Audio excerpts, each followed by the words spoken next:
নমস্কার বন্ধুরা, welcome to my channel SB explorer. তো বন্ধুরা, সকলকে জানাই শুভ সকাল। তো যারা প্রথম চ্যানেলে এসেছো অবশ্যই সকলে একটা করে সাবস্ক্রাইব করে দিয়ে আমাদের সাথে যুক্ত হয়ে যেও। সাবস্ক্রাইব করা যেহেতু একদমই ফ্রি, তাই অবশ্যই সকলে একটা করে সাবস্ক্রাইব করে দিতে ভুলো না। তো প্রথমেই যে আপডেটটা দিয়ে শুরু করতে চলেছি সেটা হচ্ছে গতকালকে আইএসএল এর মিটিংয়ে কি আলোচনা হলো সেটা নিয়ে আলোচনা করব। তো দেখো, তোমরা সকলেই জানো গতকালকে কিন্তু এআইএফএফ, তারপর আইএসএল এর সমস্ত ক্লাব, আই লিগের সমস্ত ক্লাব, ব্রডকাস্টিং পার্টনার সবার সাথে কিন্তু মিটিংয়ে বসেছিল স্পোর্টস মিনিস্ট্রি, এবং সেই বৈঠকে কি কি আলোচনা হয়েছে তোমাদের সাথে শেয়ার করব।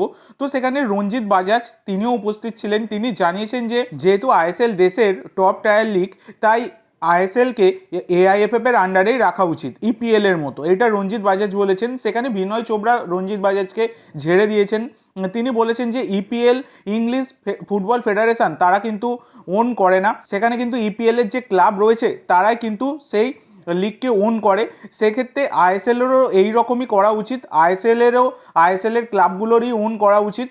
এখানে এআইএফএফ এর ওন করার দরকার নেই, এটা কিন্তু জানিয়েছেন বিনয় চোপড়া। তো এই জিনিসটা কিন্তু শুধু বিনয় চোপড়া নয়, এখানে বেঙ্গালুরু এফসি গোয়া তারাও কিন্তু এই বিষয়টা নিয়ে মন্তব্য করেছে। তারাও কিন্তু বলতে চাইছে যে আইএসএল এর ক্লাবগুলোরই ওন করা উচিত আইএসএলটা, আর কি আইএসএল এর যে লিগটা সেইটা। কিন্তু এখানে আবার ইস্ট বেঙ্গল তারা বলেছেন যে ইস্ট বেঙ্গল মোহামেডান কর্তারা তারা বলেছেন যে না, একজন কমার্শিয়াল পার্টনার অবশ্যই দরকার আইএসএল চালানোর জন্য। এই রকম নানান রকম কথাবার্তা কিন্তু হয়েছে গতকালকে।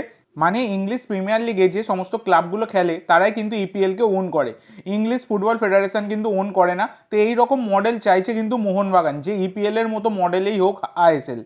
কিন্তু যেখানে ইস্ট বেঙ্গল এবং মোহামেডান তারা কিন্তু এই বিষয়টার বিরোধিতা করেছে, যেখানে মোহনবাগানের আবার পাশে দাঁড়িয়েছে এফসি গোয়া, বেঙ্গালুরু এফসি। এটা হচ্ছে বড় কথা।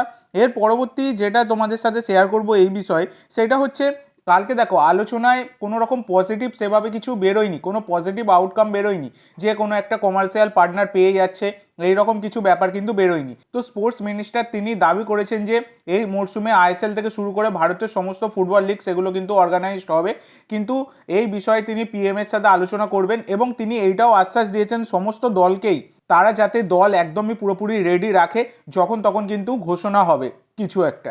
তো এক্ষেত্রে একটা কিন্তু বড় খবর এইটা বেরিয়েই আসছে যে আইএসএল কিন্তু জানুয়ারিতেই হতে পারে। এবং যেটা স্পোর্টস মিনিস্টার দাবি করেছেন, তিনি বলেছেন যে আইএসএল এবারে কিন্তু এই শর্ট টার্ম একটা কোনো মানে সলিউশনের মাধ্যমেই হবে, এবং সামনের সিজনে যাতে এই সমস্ত সমস্যা না হয় সেই জন্য এই যে শর্ট টার্ম সময়টাতে হবে আইএসএল, সেই সময়ে এআইএফএফ কিন্তু নতুন কোনো ইনভেস্টার, কোনো কমার্শিয়াল পার্টনার জোগাড় করে নিতে পারবে। এই সিজনে যে সমস্যাটা হচ্ছে যেটা যাতে না হয়, সেই কারণে কিন্তু স্পোর্টস মিনিস্টার তিনি বলেছেন যাই হোক করে এভাবে মানে একটা শর্ট টার্ম আর কি করে চালু করে দেওয়া হোক আইএসএল সমস্ত ফুটবল লিগ। তার পরবর্তী সিজনে কিন্তু যাতে আইএসএল ভালো করে হয়, দেশের সমস্ত লিগ ভালো করে হয়, সেই কারণে কিন্তু সময় পাবে এআইএফএফ তাদের নতুন কমার্শিয়াল পার্টনার খোঁজার। এছাড়া আরেকটা গুরুত্বপূর্ণ আপডেট তোমাদেরকে দেবো মোহনবাগান নিয়ে, যেটা দিমি পেত্তাতোস কবে আসবেন এটা নিয়ে তোমরা অনেকেই বলছিলে। তো যেটুকু যা শুনলাম 6ই ডিসেম্বর কিন্তু দিমি পেত্তাতোসের আসার কথা, 3রা ডিসেম্বর আসার কথা থাকলেও তিনি কিন্তু আসেননি, প্র্যাকটিসেও যোগদান করেননি। তো 6ই ডিসেম্বর তার আসার কথা। তো এটা একটা গা হেলা দেওয়া কিন্তু মানসিকতা, যেটা দিমির থেকে দেখা যাচ্ছে, যেটা আগে জেসন কামিন্সের থেকে দেখা যেত, এখন এটা দিমির থেকে দেখা যাচ্ছে, যেটা অবশ্যই কিন্তু একটা খারাপ। তো এর পরবর্তী যে আপডেটটা তোমাদের সাথে শেয়ার করব সেটা হচ্ছে একে একে বিদেশি কিছু প্লেয়ার, ভারতীয় বংশোদ্ভূত বিদেশি প্লেয়ার, তারা কিন্তু খেলতে চাইছে আমাদের জাতীয় দলের হয়ে। সেই রকমই কিন্তু এবারে 23 বছর বয়সী ইংল্যান্ডের সেন্টার মিডফিল্ডার আরজান রাইখি, তিনিও কিন্তু খেলতে চাইছেন আমাদের ভারতীয় জাতীয় দলের হয়ে। তিনি ইতিমধ্যেই কিন্তু এটা জানিয়েছেন যে তিনি আমাদের জাতীয় দলের হয়ে খেলতে চান। তিনি বর্তমানে ইংল্যান্ডের একটি 5th ডিভিশন ক্লাবে খেলছেন, মানে 5ম ডিভিশন। তো সেন্টার মিডফিল্ড ছাড়া ডিফেন্সিভ মিডফিল্ড আর অ্যাটাকিং মিডফিল্ডেও খেলতে পারেন এই রাইখি। যথেষ্ট কোয়ালিটি প্লেয়ার, আমাদের ভারতীয় বংশোদ্ভূত প্লেয়ার, তিনি কিন্তু খেলতে চাইছেন আমাদের জাতীয় দলের হয়ে। তো এই রকমই খবর পাওয়া গেল, তাই আমি তোমাদের সাথে শেয়ার করে দিলাম। তো আজকের জন্য এইটুকু বন্ধুরা, ভিডিওটি ভালো লাগলে অবশ্যই লাইক করো, শেয়ার করো। আমার চ্যানেলে প্রথমবার এসে থাকলে চ্যানেলটি সাবস্ক্রাইব করো, আর কমেন্ট করে জানাও ভিডিওটি কেমন লাগলো। ধন্যবাদ।